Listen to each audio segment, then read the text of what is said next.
Mas dako ang danyos nga natala sa mga insidente sa sunog sa first quarter karong tuiga. Itandi sa mga danyo sa sunog sa tibuok tuig 2021. Publiko subling gipahinumduman nga mag-amping kanunay. Si Luan Mayrondina sa report.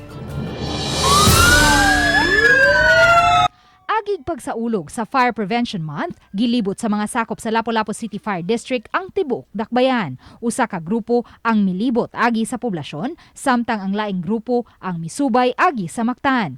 Mato ni Fire Senior Inspector Jomed Alboro, Chief of Operations sa Lapu-Lapu City Fire District, nga gawa sa pag-activate sa mga grupo nga adunay kaugalingong fire trucks, hingusgan usab nila ang pag-umol ug fire brigade, ilabi na sa mga dapit nga sikit-sikit ang mga panimay.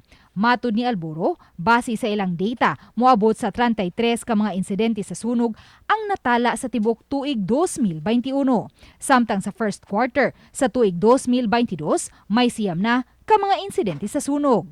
Apan mas dako ang danyos nga natala sa first quarter karong tuiga nga moabot sa 3,600,000 itandi sa tibok tuig sa 2021 nga mokabat sa 3,200,550. Actually, duha may commercial ni ma'am, residential ning uban.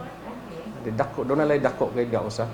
Subay ni ini, subling gipahinumduman sa taga Lapu-Lapu City Fire District ang mga upunganon nga mag-amping kanunay ug siguruhong ma-monitor ang kahimtang sa kaugalingong panimay. So I think we can duplicate that kaning thing almost zero fire occurrence. In fact, zero gyud sa structure, no, during the COVID time. So, siguro makaduplicate ana kay depende ra gina sa pagbantay. Uban ni Marlon Melgazo, Luan Mayrondina, Balitang Bisda.